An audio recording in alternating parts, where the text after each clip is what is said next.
Hey, this is Brent from TradeGuild.blogspot.com, and I'm back with ACTG that we just talked about in the previous video. Quickly, I just want to take a look at the potential for profit in this, where we expect it might go. I'm going to pull up my pointer, and I am going to show you where our next level of support should come into play, and I'm thinking we may see a little support in this area of that hammer, but the next real support really will come into play here around 1034. Thus 1034 about is our next target, our initial target. Ultimately, I think we could see the 200-day provide some support, and it's not so far off from this little area right here where we could see some support. So possibly down to 885. That's probably going to take a couple legs to get there, but that's a pretty decent trade there. So keep an eye on that one. Next up, let me just clear up my screen. And by the way, I just bought a microphone last night off of Amazon.com.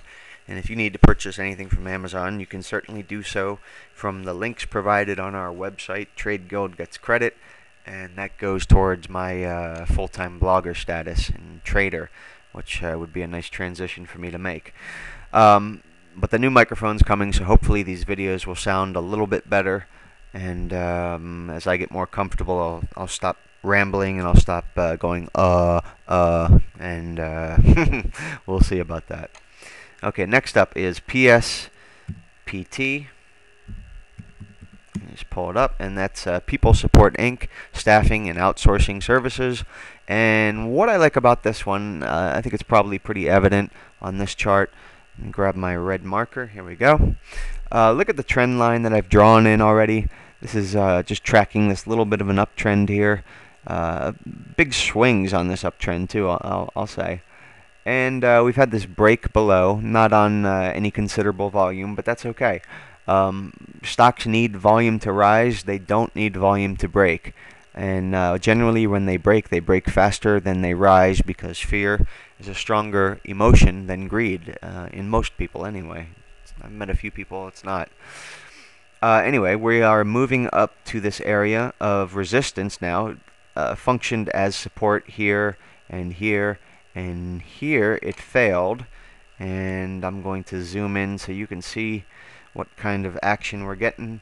We have this nice big candle here, and the next 2 days, including today, we have these, which are more or less dojis. That's signifying to us that there's a loss in momentum, and it's doing so at this trend line, which functions as resistance. So this is telling me that this stock doesn't want to go up much higher. I don't think it will, but if we enter this, then we need a stop, like all of our trades. And I don't know what the exact level I placed on the stop was, but you can, fudge those a little bit. They're just ideas. But somewhere above this trend line is where you want to have your stop. You may even say, I want to have my stop under this or just over this 50-day moving average, because the 50-day moving average will act as support in many cases, or as resistance and support, but in this case resistance in many cases. Personally, that's too much risk for me. I would go with just above the trend line, right in this area. Let me clean up the screen, and one other thing I want to show you, if we just zoom back out, is, and you may have picked up on this already, look where my marker is. That's right, our MACD. Here's our price high, corresponding MACD, a new high in price, a new high in MACD, a new high in price, and a lower high in MACD, and ultimately the ultimate high, and a new low in MACD.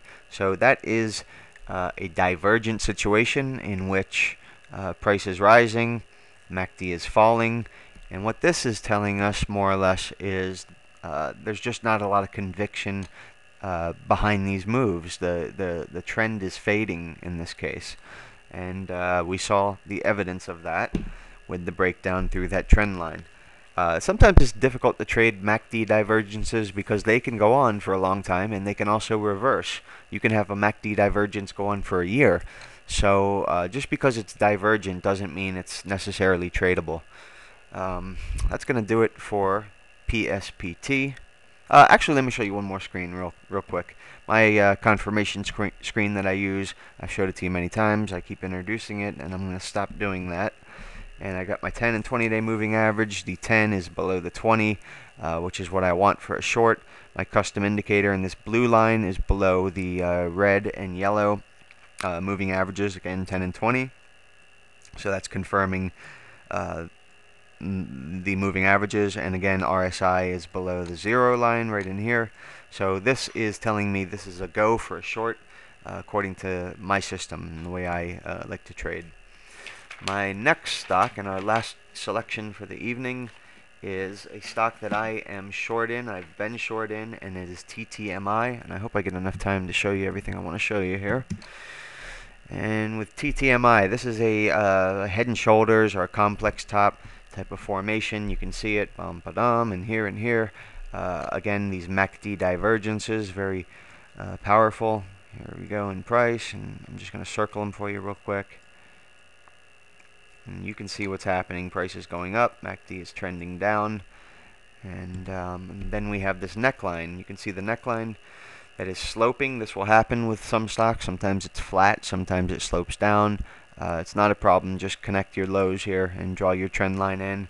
I've been in place, and I recommended this stock on the blog right here. I've been in place back in this area somewhere, but we had a pick on this that day, which was a fabulous entry. It's a spinning top up at the 50-day moving average, which is acting as resistance in that area, in this area. Then we got this breakdown through the neckline and a subsequent rally back up to the neckline. We like that a lot. It's an excellent entry right here in this level. Let me tell you what that level is roughly. 1260 in that area. And of course we want to stop in place on this should it actually, well, here's something a little bit bothersome, this volume today. So this is telling us, be careful. That could be signaling something. So anyway, we want to stop. That is above that trend line. And I'm just going to take this pointer out of the way so you can see. We also have a nice TSV 38 divergence. Actually, is it divergent? Yes, it is. It is divergent. It has crossed below this 0 line distribution. That's what we're finding out there. Now, I'm going to show you one last screen on this guy as I'm running out of time here. And this is that confirmation screen I've been talking about. The 10-day has crossed below the 22-day. You can see clearly there my custom indicator in blue, and it's crossed below those moving averages. And again, RSI is below that 0 line. So everything I'd like to see, I'm going to just kind of pan out a little bit, give you a little perspective on how much room there is here. Typically, when we see a top formation like this, the typical measurement would be from the neckline to the top. So let's say that's $12 and about $17.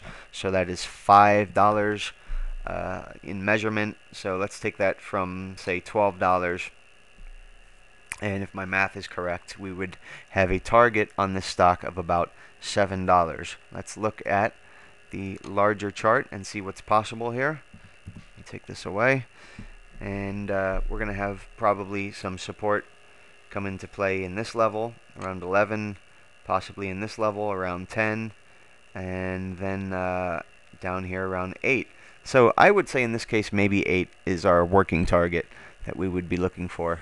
7 is entirely possible, or maybe this heads back up and does something else. But I like the short. I'm in it, and I think you would be wise to take a good hard look at this stock. Okay, that's it for tonight, and thank you very much for listening.